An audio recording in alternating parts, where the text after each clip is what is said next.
누가복음 22장 39절에서 46절까지 말씀입니다.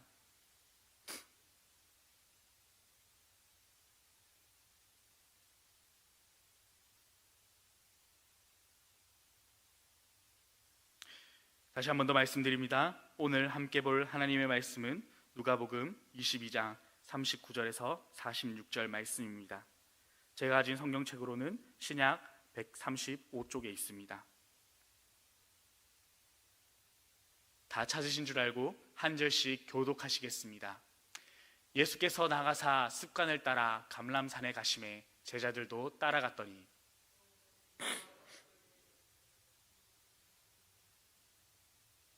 그들을 떠나 돌 던질 만큼 가서 무릎을 꿇고 기도하여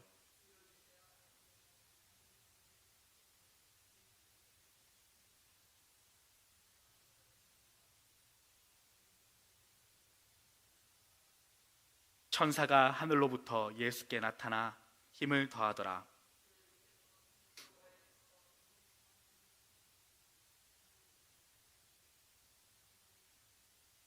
기도 후에 일어나 제자들에게 가서 슬픔으로 인하여 잠든 것을 보시고 이르시되 어찌하여 자느냐, 시험에 들지 않게 일어나 기도하라 하시니라.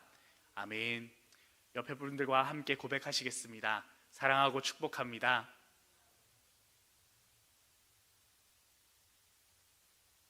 2004년도에 개봉한 종교 영화 중에 패션 오브 크라이스트라는 영화가 있습니다. 이 패션 오브 크라이스트라는 종교 영화는 예수님의 고난과 순환을 다룬 영화입니다. 이 영화는 종교 영화임에도 불구하고 종교인, 비종교인을 가리지 않고 많은 사람들의 관심을 받았습니다.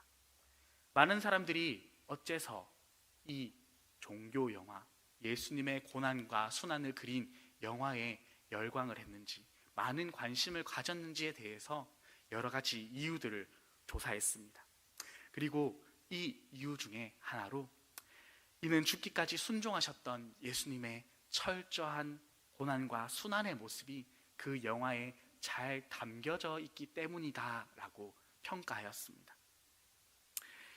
이 영화는 예수님의 십자가 사건을, 십자가의 그 최후까지 12시간을 집중적으로 묘사하고 있습니다. 특히 관객들은 영화에 빠져들기 무섭게 피와 살점이 튀기는, 그리고 피범벅이 되어지는 그 예수님의 고난의 장면을 눈으로 보게 됩니다. 영화 포스터 한번 띄워주시겠습니까? 오른쪽에는 영화 포스터이고 왼쪽에는 이제 예수님께서 고난을 당하시며 십자가를 지시는 영화의 한 장면입니다. 예수님이 겪는 극심한 고통은 너무나도 생생하게 재현되어 영화를 보는 내내 영화를 보는 사람들의 눈살을 찌푸리게 만들었습니다.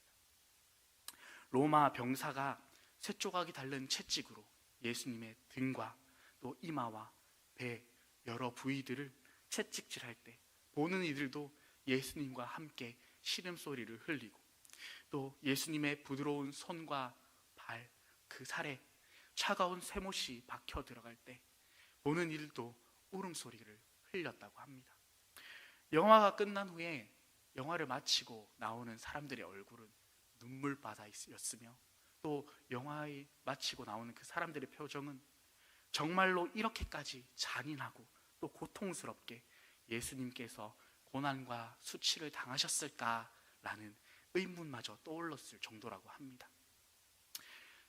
패션 오브 크라이스트라는 종교 영화는 종교인들에게는 우리가 피상적으로만 알고 있었던 예수님의 십자가 그 고난과 수치가 얼마나 지독했는지, 또 얼마나 무서웠던 것인지를 몸소 보여주는 영화였으며, 또 비종교인들에게는 그때 당시에 핍박과 고문이 얼마나 끔찍한 것이었는지를 영화를 통해서 생생하게 드러내고 있었기 때문에 이 패션 오브 크라이스트라는 영화는 종교인, 비종교인을 가리지 않고 예수님의 십자가 고난을 생각할 때 한 번쯤은 이름에 오르내리게 되는 영화가 되었습니다. 우리는 고난 주간을 보내고 있습니다.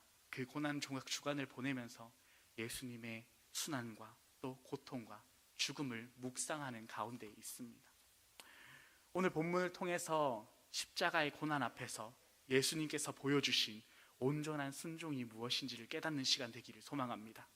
주님의 고난에 동행하며 또 그 고난에 기뻐할 수 있는 저와 여러분들 될 수 있기를 간절히 소망합니다. 예수님께서는 제자들과 함께 세족식과 또 성만찬을 마치시고 예수님께서는 여느 때와 같이 마찬가지로 감람산으로 가셨습니다. 저자인 누가는 감람산으로 갔다라고 말씀을 기록하고 있는데, 동일한 사건을 다루고 있는 마태와 또 마가의 기록을 보게 되면 감람산 기슭에 있는 겟셋마네 동산으로 갔다고 기록하고 있습니다. 여기서 겟셋마네라는 지명은 기름 짜는 틀이라는 뜻으로, 아마 그 부근에는 올리브를 짜서 기름을 짤 수 있는 틀이 비치되어 있던 것 같습니다. 39절을 보게 되면 예수님께서는 습관을 따라 감람산으로 가셨다라고 하는데, 이 겟셋마네 동산은 예수님께서 기도하시기 위해서 평상시에도 즐겨 찾던 공간이었던 것 같습니다.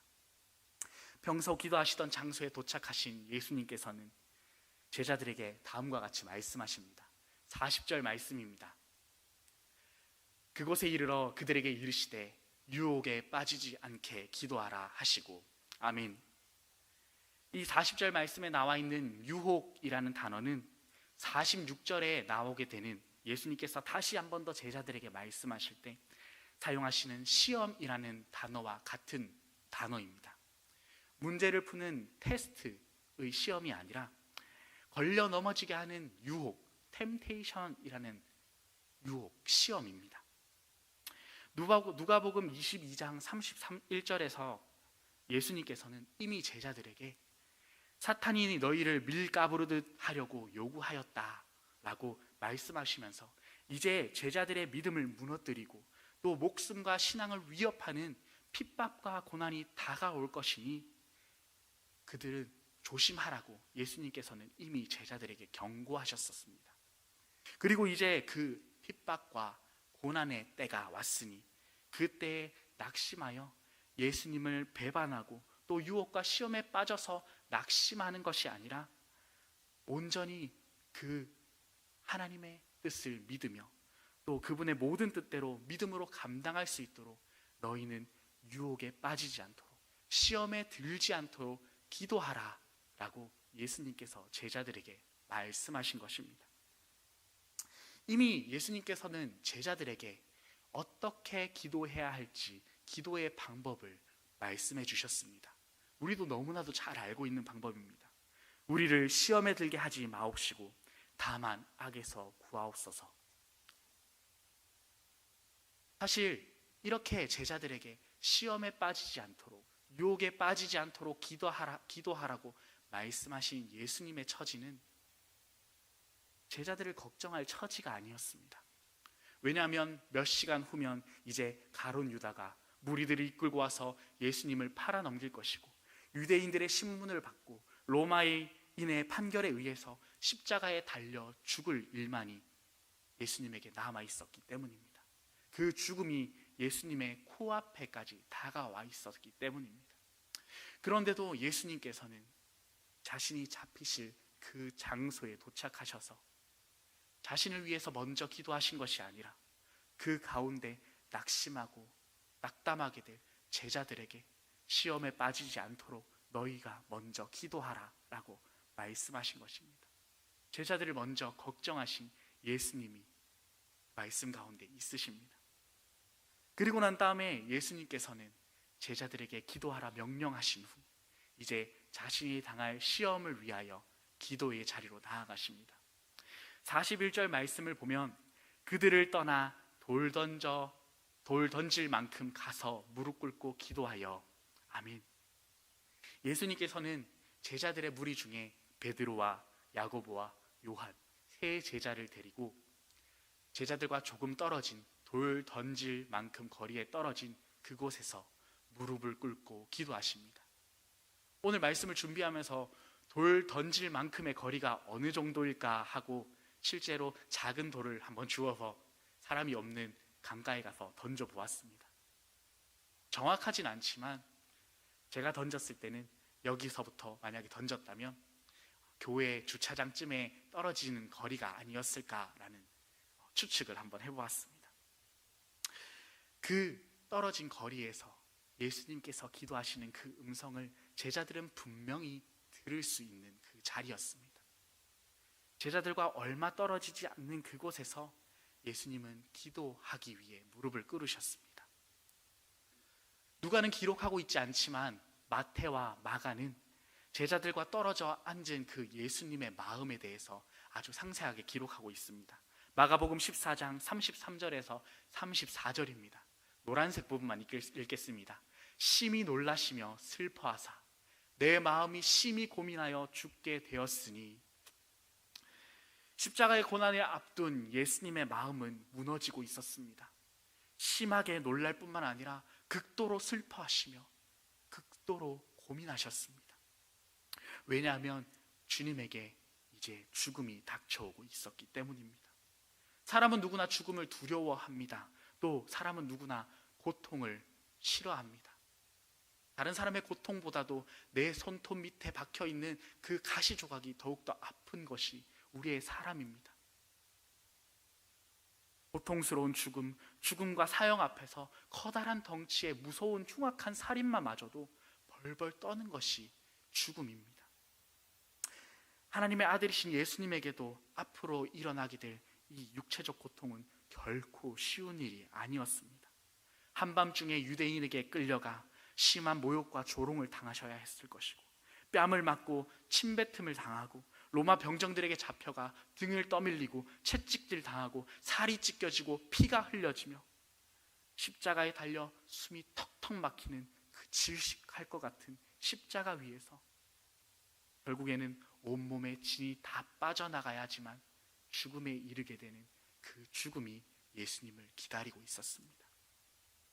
생각만으로도 무척 두렵고 떨리고 끔찍하지 않습니까?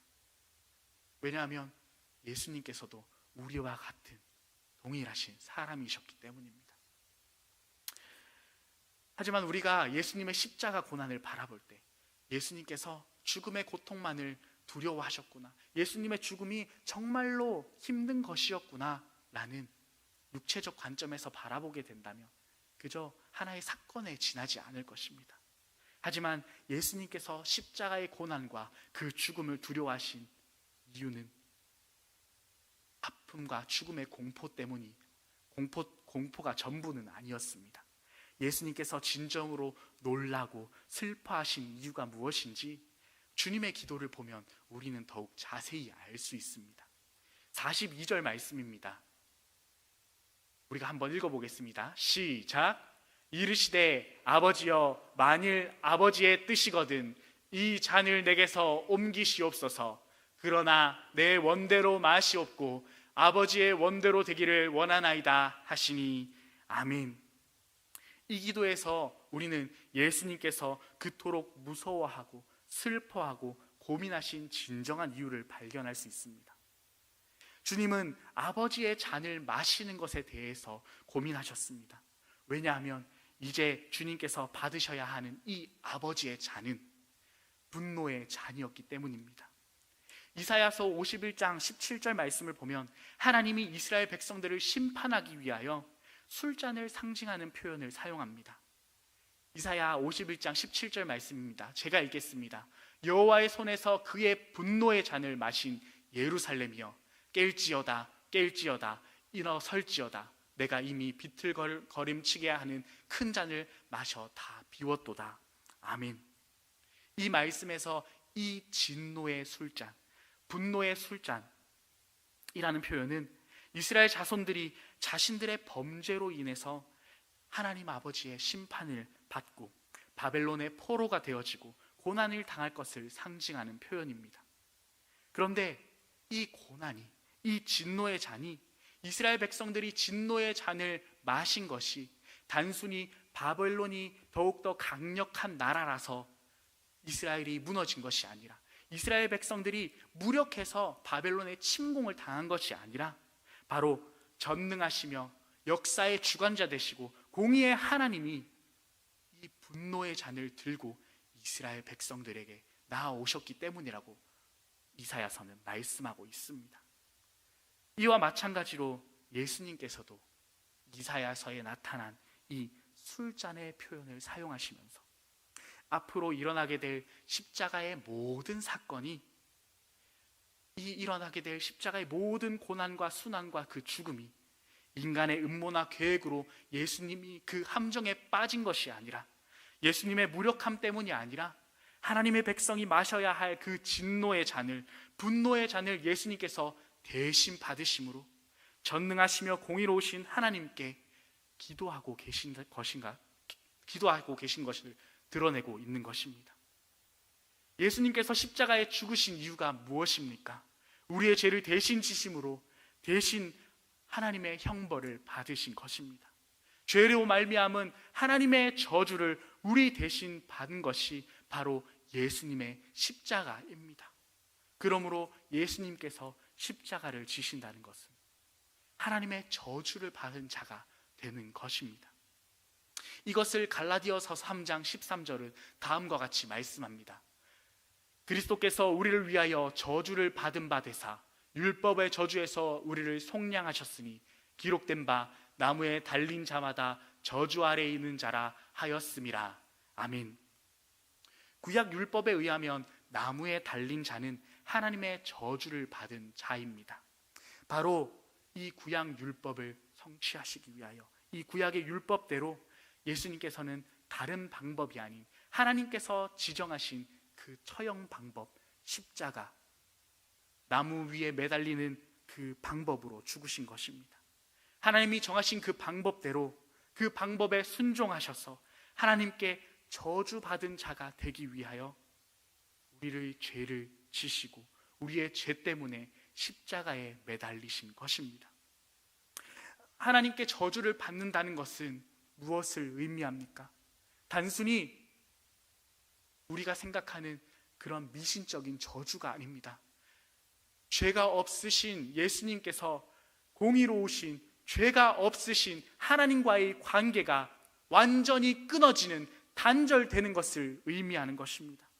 창세전부터 예수님은 아버지 하나님의 본체로서 아버지와 영원한 사랑을 나누셨습니다.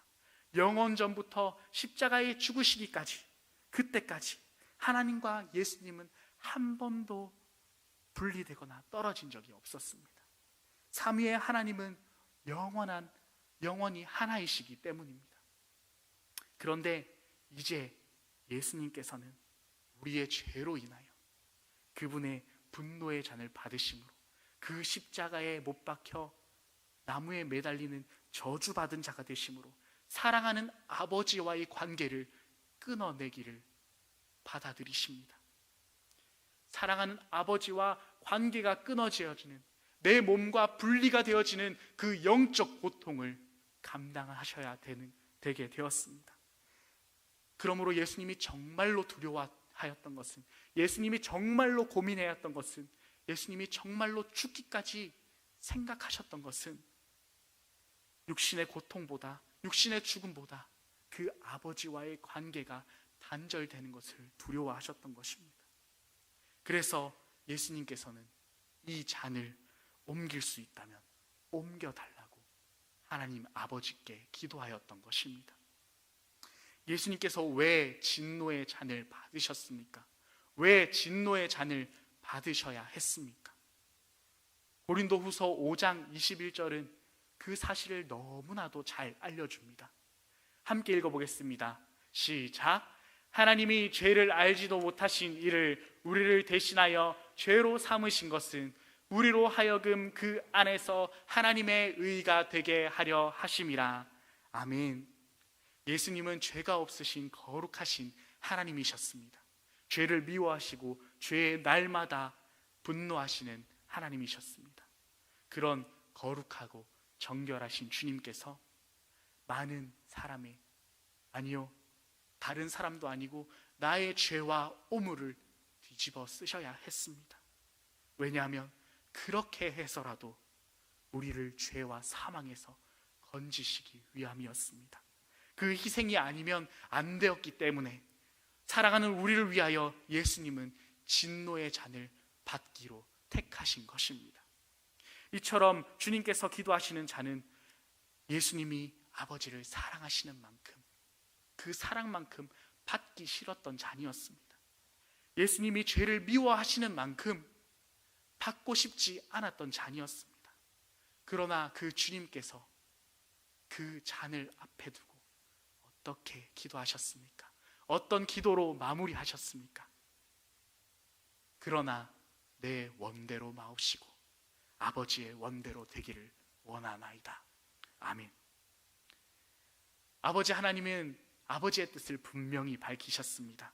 오래전 선지자의 글부터 시작하여 예수님께서 살아계시는 그때까지, 예수님께서 죽으시는 그때까지 계속해서 예수님에게 아버지의 뜻을 끊임없이 말씀하셨습니다. 예수님께서도 그 아버지의 뜻을 너무나도 잘 알고 계셨습니다. 곧 다가올 육체적으로 영적으로 극도로 고통스러울 수밖에 없는 그 상황 앞에서도 예수님은 그 잔을 옮겨달라고 기도했지만 결국 그 기도의 마지막을 내 뜻대로 마옵시고 아버지의 뜻대로 하옵소서라고 순종의 기도로 마무리하셨습니다.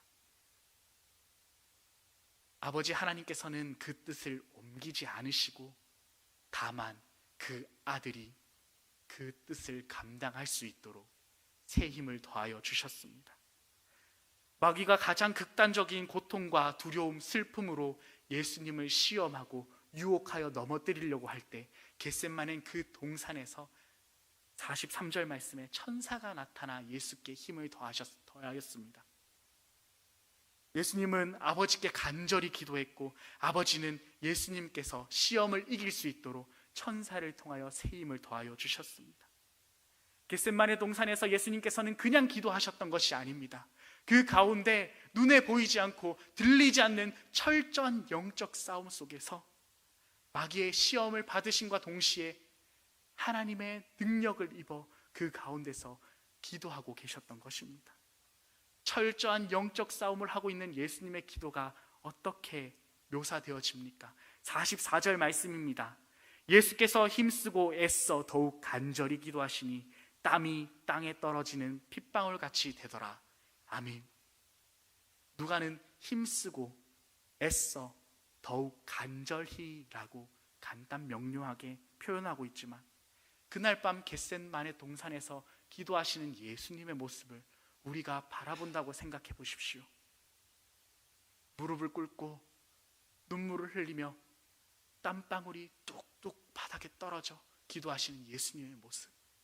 그뿐 아닙니다. 마태복음은 예수님의 기도하는 모습을 얼굴을 땅에 대시고 엎드려 기도했다고 표현했고 마가는 땅에 엎드려 기도했다라고 기록합니다.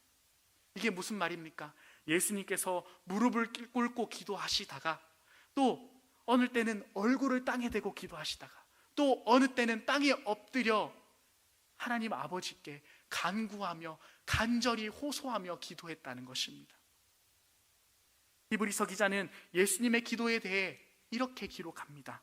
그는 육체에 계실 때에 자기를 죽음에서 능히 구원하실 이에게 심한 통곡과 눈물로 간구와 소원을 올렸고 2000년 전 그 어두운 밤 감람산 겟세마네 동산에서 예수님께서는 홀로 온 몸으로 주님께 기도했습니다.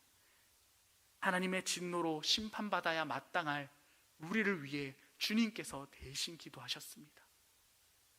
유혹에 빠지지 않도록 시험에 빠지지 않도록 기도하라 명령을 받았던 제자들은 예수님의 기도가 들리는 그 가운데서도 잠을 쿨쿨 자고 있었지만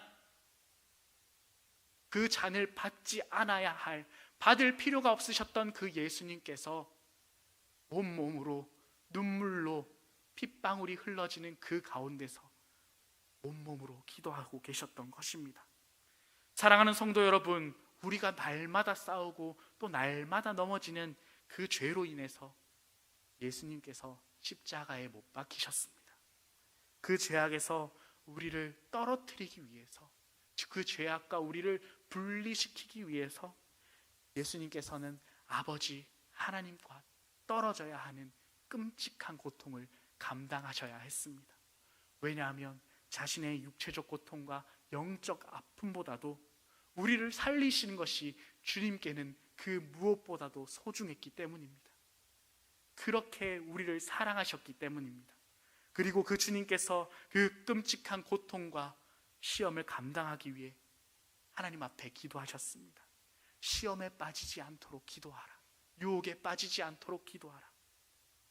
우리 앞에 놓여지는 수많은 시험과 또 특히 영적으로 어려움이 있을 때 우리를 하나님께로부터 어렵게 하는 죄의 유혹들이 얼마나 많은지 모릅니다. 그보다 더 무서운 것은 우리가 그것이 유혹인 줄조차, 시험인 줄조차 모르고 마치 잠에 빠진 제자들처럼 있을 때가 더 많다는 것입니다. 사탄은 울부짖는 사자처럼 두루 먹잇감을 찾아다니고 있는데 내 뜻이 아니라 아버지의 뜻대로 일하소서, 그렇게 되길 원합니다 라고 얼마나 우리는 기도해 보았는지요. 극진한 시험 앞에서 어떻게 아버지 하나님을 신뢰하고 아버지의 뜻을 인정하며 그것에 순종하는 것이 무엇인지 예수님께서는 오늘 말씀을 통하여 우리에게 몸소 보여주셨습니다. 그리고 시험을 능히 감당하게 하시는 아버지의 하나님이 어떻게 우리에게 부어지는지도 말씀을 통하여 보여주셨습니다. 그러니 여러분, 우리는 이제부터 쉬지 않고 기도하되 시험에 들지 않도록 기도합시다.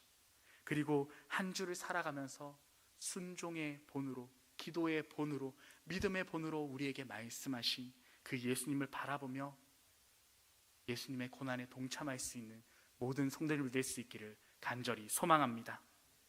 말씀을 마치며 기도하도록 하겠습니다. 십자가의 고난을 앞에 두고 먼저 우리를 향하여 시험에 빠지지 않게 기도하라 말씀하신 주님, 우리의 기도가 주님의 기도를 닮아가기 원합니다. 내 뜻대로 마옵시고 하나님의 뜻대로 쓰임받기를 기뻐하는 저희들 되게 하여 주시옵소서. 감사드리며 예수님의 이름으로 기도드립니다. 아멘.